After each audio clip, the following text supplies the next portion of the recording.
하나님 말씀 출애굽기 25장 23절에서 40절까지 한 절씩 교독하겠습니다. 너는 조각목으로 상을 만들되 길이는 2규빗, 너비는 1규빗, 높이는 1규빗 반이 되게 하고 그 주위에 손바닥 넓이만한 턱을 만들고 그 턱 주위에 금으로 태를 만들고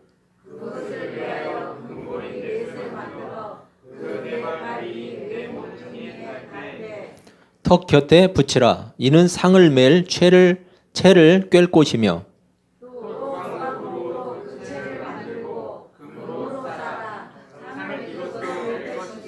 너는 대접과 숟가락과 병과 붓는 잔을 만들되 순금으로 만들며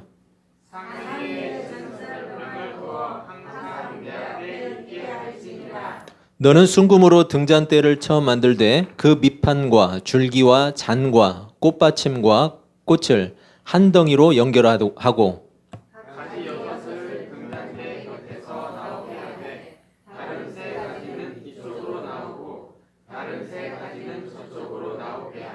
이쪽 가지에 살구꽃 형상의 잔셋과 꽃받침과 꽃이 있게 하고 저쪽 가지에도 살구꽃 형상의 잔셋과 꽃받침과 꽃이 있게 하고 등잔대에서 나온 가지 6을 갖게 할지며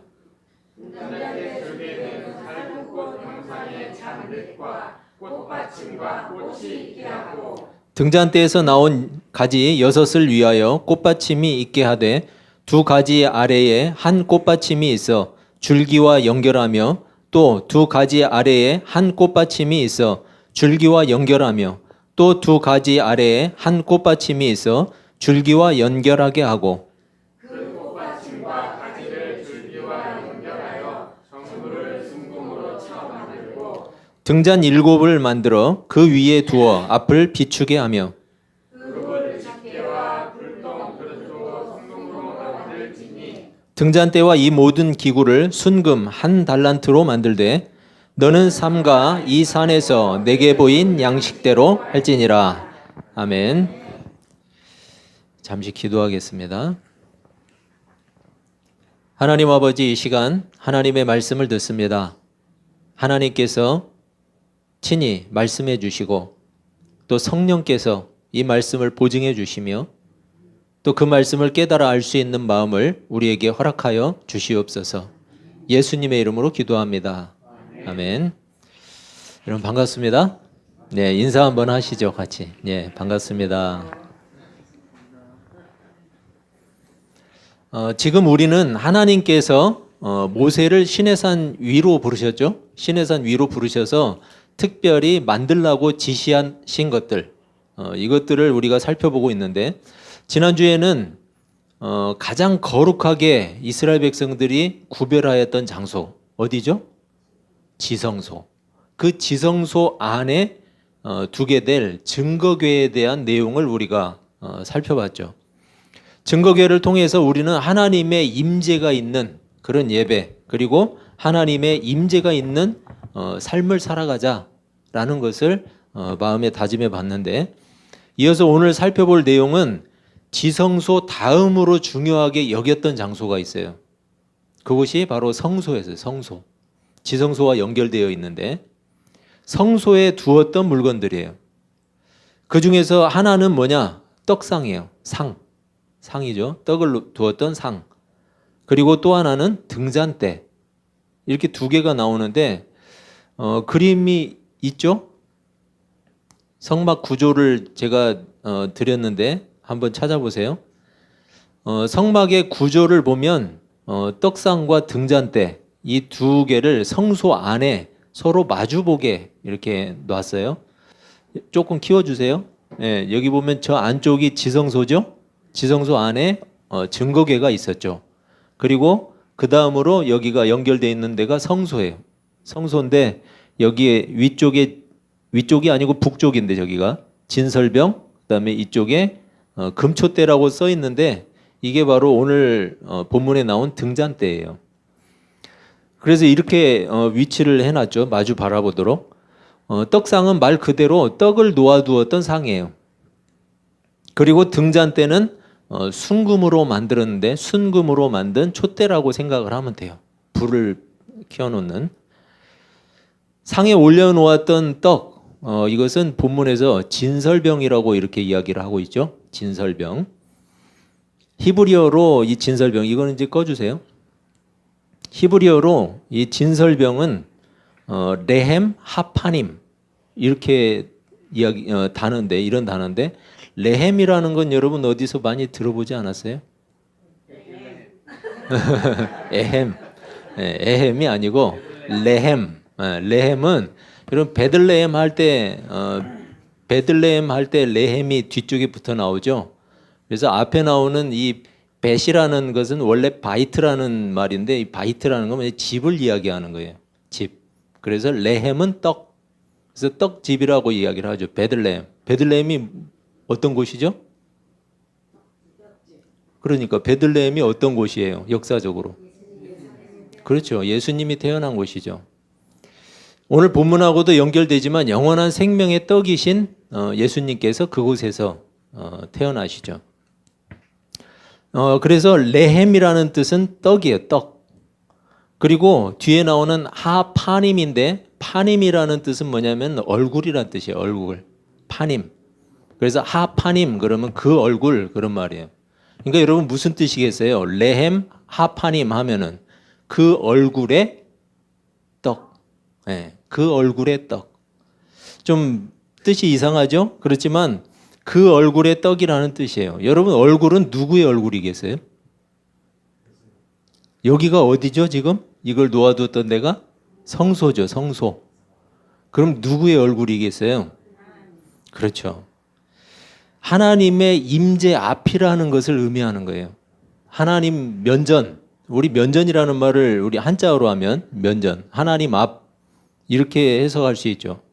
다시 말해서 진설병은 하나님의 임재 앞에 놓는 떡이다. 그런 말이에요.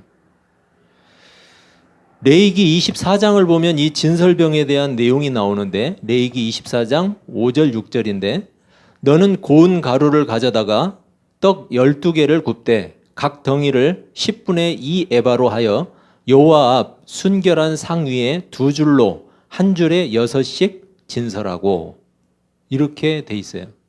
그래서 진설병이에요.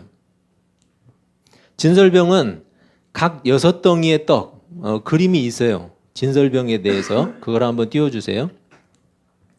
진설병은 각 6덩이의 떡을 두 줄로 이렇게 놓는 거예요. 조금 키워주세요.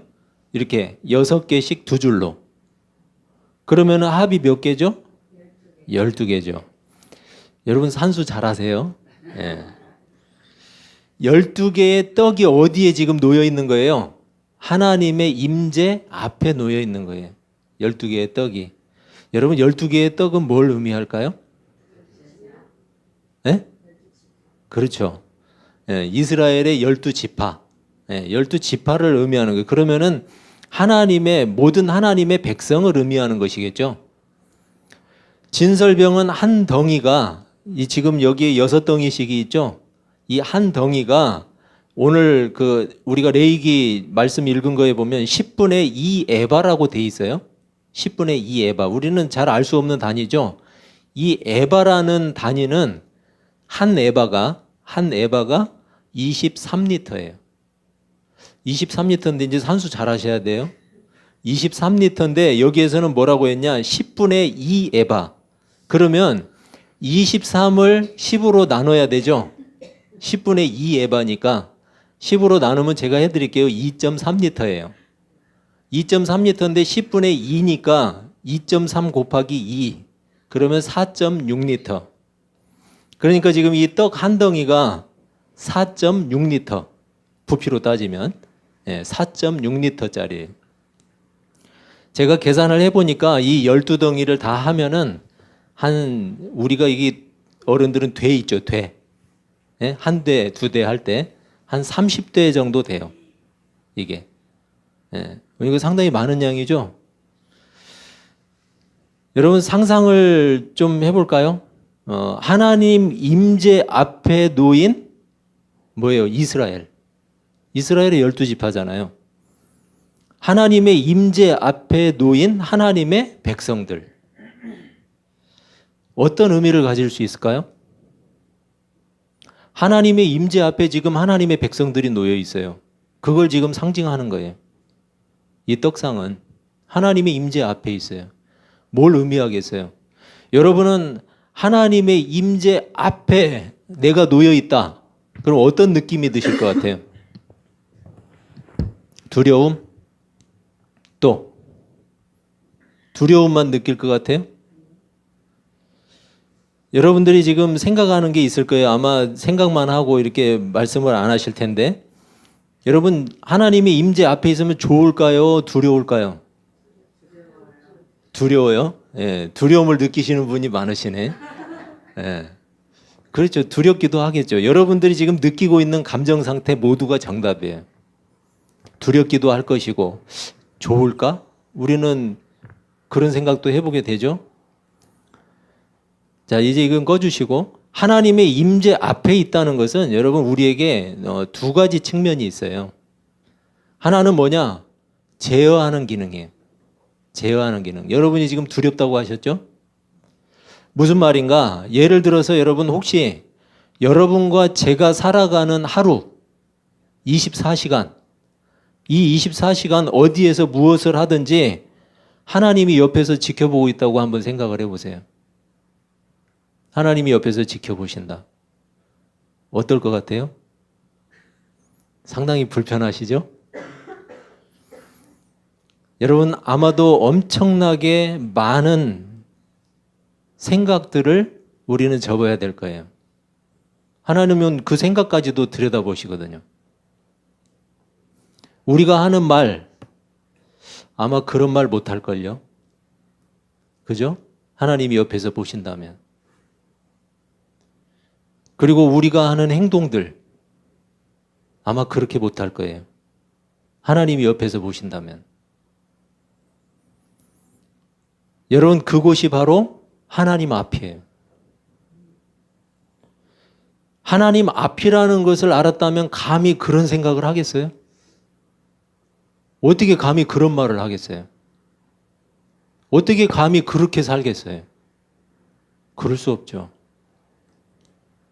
상상조차 할 수 없을 거예요. 그래서 여러분 하나님 앞에 놓인 하나님의 백성, 이것은 매 순간을 하나님을 두려워할 줄 아는 인생으로 사는 거예요. 하나님을 두려워할 줄 아는 인생. 그리고 모든 일에 하나님을 의식하는 거죠. 하나님을 의식하면서 사는 거예요. 그게 여러분 진설병이에요. 하나님 앞에 놓인 하나님의 백성들. 이스라엘의 성소, 그리고 그 성소 안에 놓여진 떡상, 그리고 그 위에 놓인 12덩이의 떡은 이스라엘 백성들이 살아갈 모든 삶의 자리에 항상 하나님의 임재가 있음을 기억하라는 거예요. 너희가 살아가는 모든 자리에 이렇게 하나님이 지켜보고 계신다. 이렇게 하나님이 너희 가운데 함께 계신다. 여러분 우리는 불편한 게 더 많잖아요.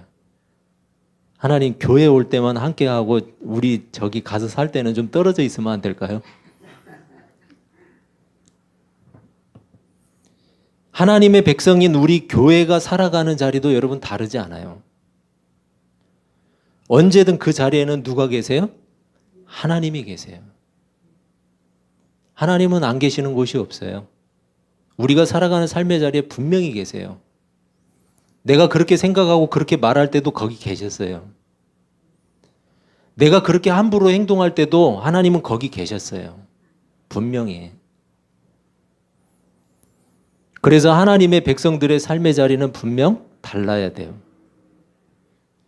더 조심스러워야 되고 구별이 있어야 돼요. 왜요? 하나님이 거기 계시니까요. 하나님 앞에서 살고 있다는 것을 절대 잊으면 안 돼요. 여러분, 그럼 우리 말은 얼마나 많이 달라지겠어요? 우리 생각은 얼마나 많이 달라지겠어요? 내 행동은 얼마나 더 조심스러워지겠어요? 거기가 하나님 앞이라면. 하나님을 의식해야 되고 두려워할 줄 알아야 돼요. 바로 그런 측면에서 하나님의 임재 앞에 놓여 있다는 것은 하나님의 백성들의 삶을 제어해 주는 역할을 하는 거예요. 여러분, 우리는 내버려 두면 어때요? 내버려 두면. 여러분, 혹시 그 어른들은 송아지가 이렇게 나오는 모습을 한번 보셨어요?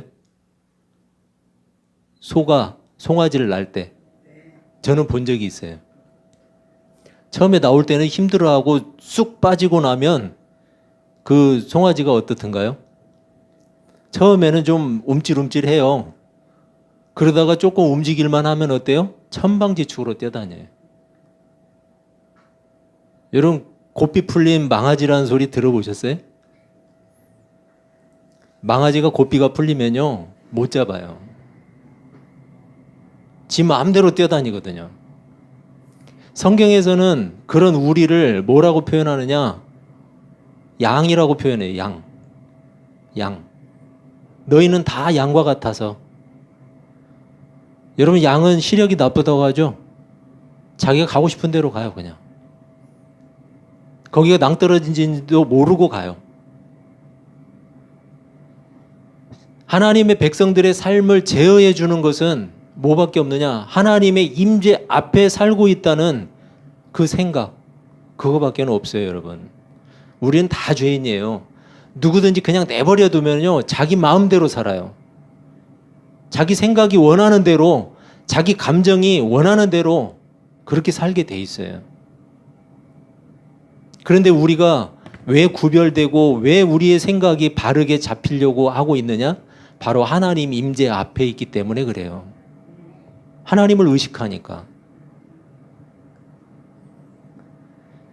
자칫하면 무분별하게 그리고 무책임하게 방종하고 타락해버릴 수 있는, 아니 이미 타락한 우리 인생을 끊임없이 돌아보게 하고 돌이키게 하고, 여러분, 그건 하나밖에 없어요. 내가 하나님 앞에서 살고 있다.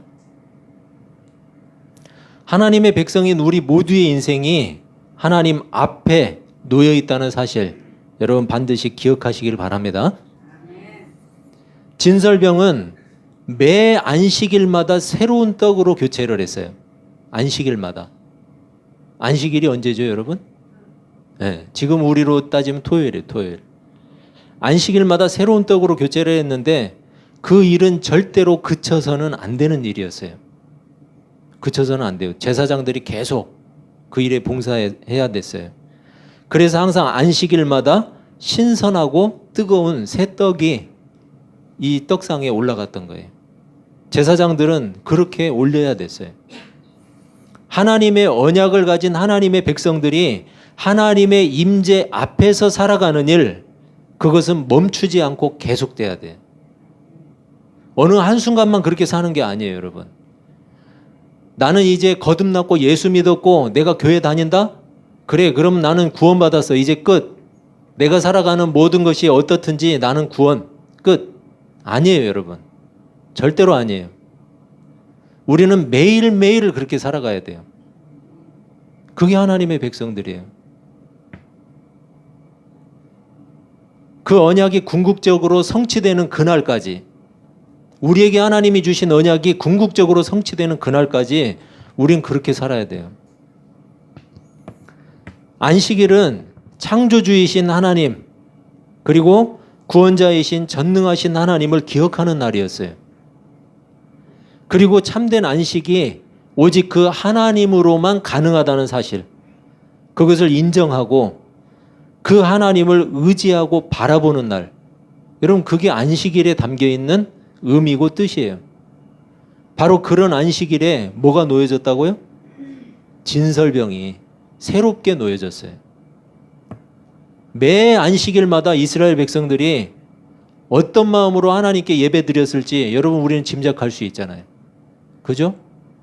그 떡이 하나님 앞에 다시 놓여진 그 순간, 예배하는 이스라엘 백성들의 그 마음은 어땠겠어요?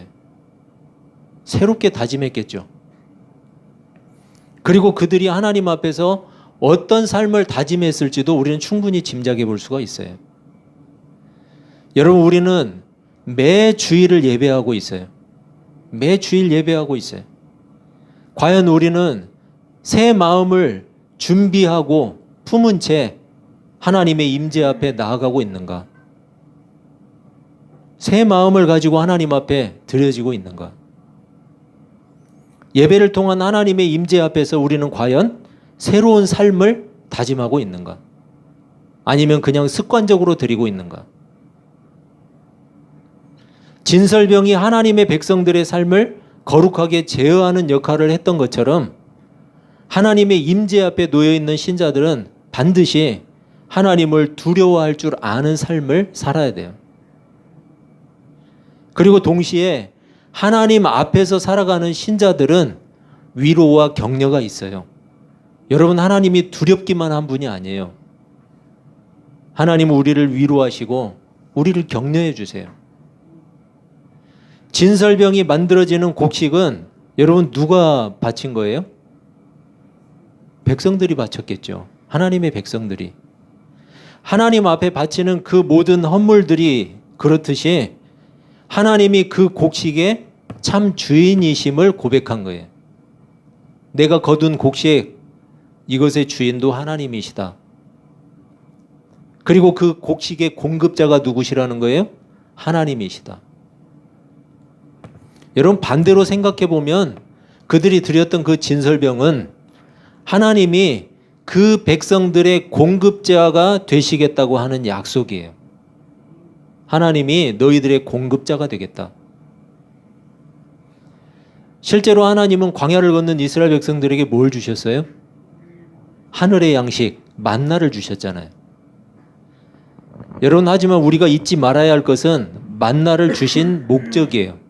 만나를 주신 목적. 여러분, 만나를 주신 것이 평생 먹을 양식이 이미 확보된 거예요?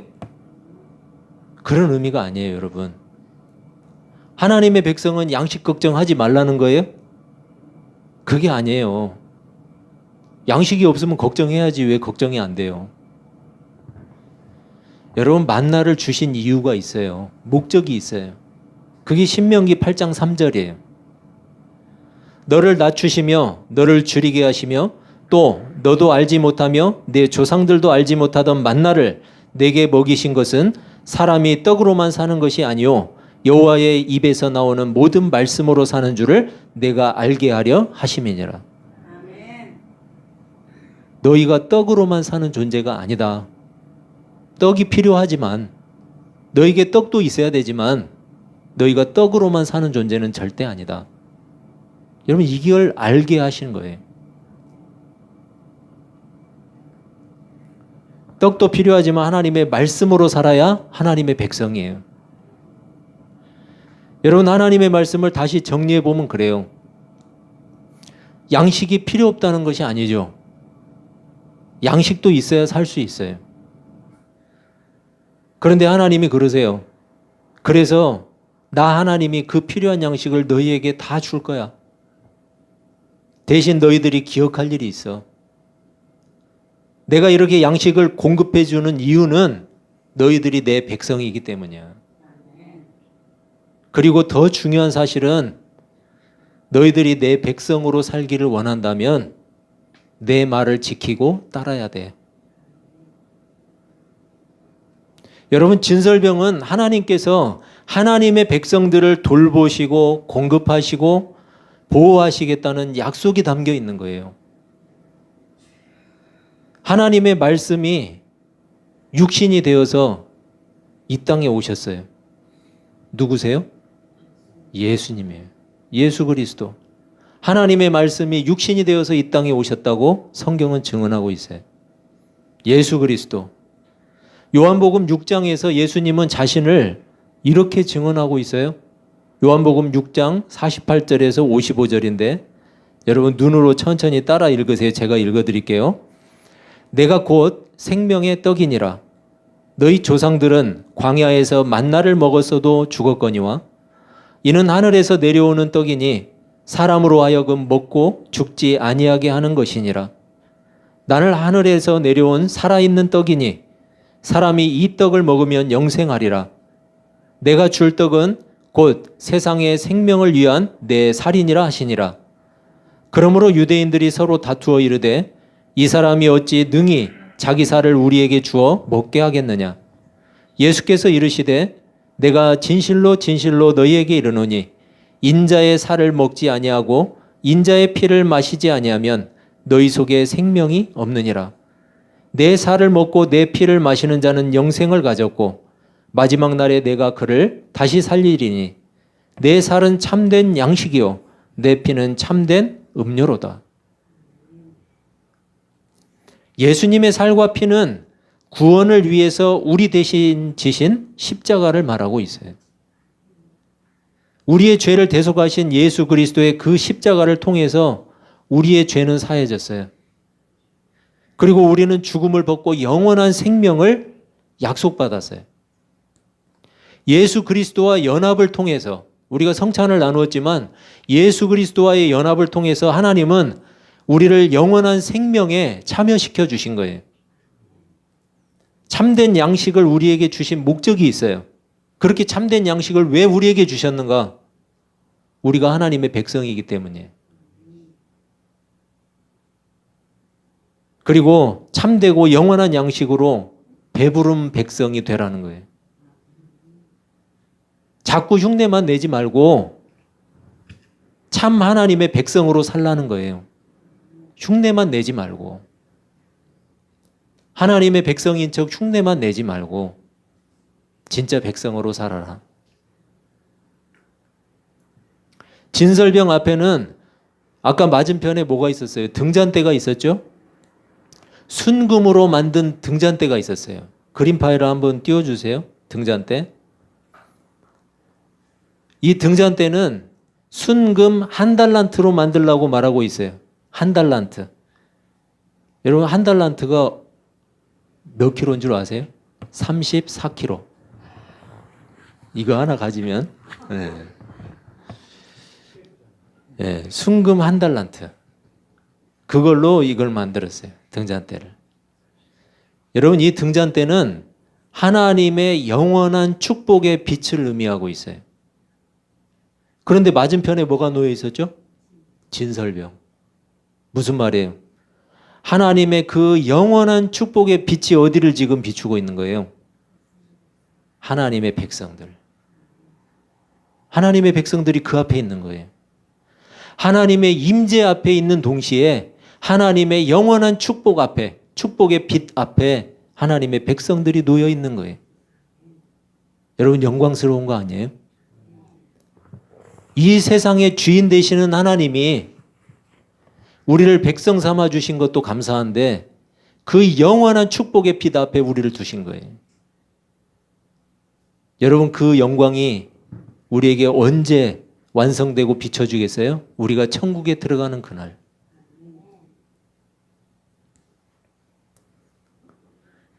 이사야서 60장 20절은 이렇게 말씀해요.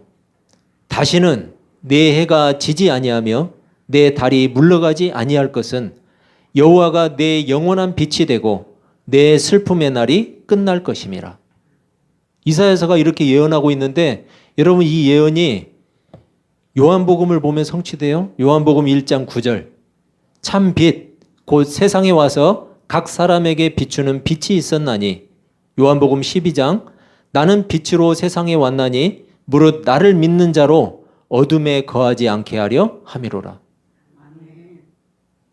예수님이 구약 이사야의 그 예언을 성취하신 거예요. 참 빛이신 예수 그리스도, 영원한 축복의 빛이신 예수 그리스도가 하나님의 백성인 우리를 비추고 있는 거예요. 그 빛 앞에 우리가 있는 거예요.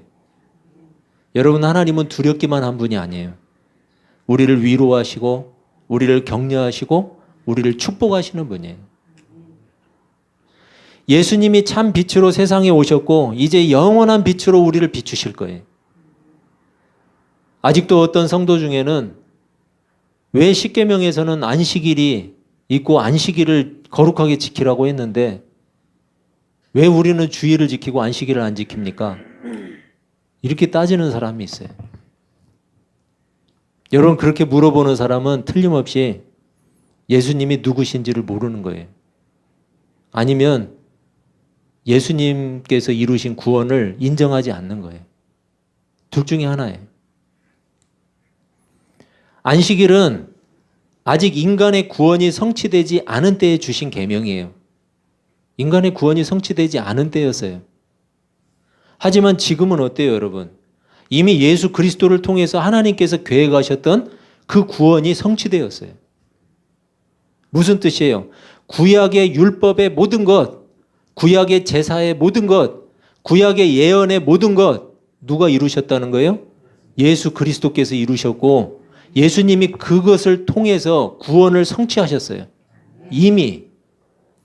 그러면 여러분, 구약의 상황과 신약의 상황이 같아요? 달라요? 다를 수밖에 없죠. 예수 그리스도는 하나님께서 주신 유일한 구원의 길이에요. 유일한 구원의 길. 그래서 예수님의 부활은 구원의 핵심이에요. 그리고 주일은, 우리가 지키는 이 주일은 안식 후 첫날, 즉 예수님이 부활하신 날이에요. 그래서 우리의 예배는 예수 그리스도를 통해서만 가능해요. 그 누구도 예수 그리스도를 통하지 않고는 구원이 없어요. 그렇다면 예수 그리스도를 통하지 않고는 하나님을 예배할 수 없는 거예요. 그래서 예수님이 부활하신 이 부활의 날에 하나님을 예배하는 거예요. 이미 구원이 성취됐기 때문에 예수 그리스도를 통해서 그 안식일에 담긴 참된 안식의 개념이 다 누구에게 있어요? 예수 그리스도에게 있단 말이에요. 구약의 모든 안식의 개념도 예수님께서 성취하신 거예요. 우리가 들어갈 참된 안식이 어디에 있겠어요? 천국에 있죠. 천국은 누구를 통해서 들어가요? 예수 그리스도. 그럼 누구를 통해서 예배해야 되겠어요? 예수 그리스도. 예수 그리스도가 부활하신 부활 후 첫날 하나님을 예배하는 게 잘못된 거예요? 그분이 구원을 이미 성취하셨는데? 율법도 이미 이루셨는데? 안식일의 개념도 주님이 다 성취하셨는데? 그러니까 성경을 이해하지 못하면 이단으로 빠질 수밖에 없어요. 주일은 하나님이 정하신 방식, 예수 그리스도를 통해서 하나님의 임재 앞에 나가는 날이에요. 주일은 모든 날을 대표하는 날이에요. 주일과 같이 모든 날을 하나님 앞에서 살아야 된다는 거죠. 여러분, 주일과 같이 모든 날을 하나님 앞에서 사시기를 바랍니다. 매 안식일마다 하나님 앞에 새롭게 놓여졌던 신선하고 따뜻한 진설병과 같이 항상 새 마음을 우리가 예배하는 이 주일에 하나님께 올려드려야 돼요. 그게 우리가 할 일이에요. 그게 우리의 예배예요. 그렇다면 우리의 예배는 분명히 달라져야 되죠. 그리고 그렇게 예배하듯 모든 날을 살아야 된다면 우리는 분명히 달라져야 돼요. 하나님의 영원한 축복의 빛 앞에 놓여있던 그 진설병과 같이 항상 영원한 빛이신 예수 그리스도를 바라보면서 하나님 앞에서 살아야 돼요. 여러분, 이 세상에서도 그리고 장차 들어갈 영원한 하나님의 나라에서도 항상 하나님 앞에서 사시기를 바라요. 그렇게 하나님 앞에서 살아가는 참 하나님의 백성들이 되시기를 주님의 이름으로 축복합니다. 기도하겠습니다.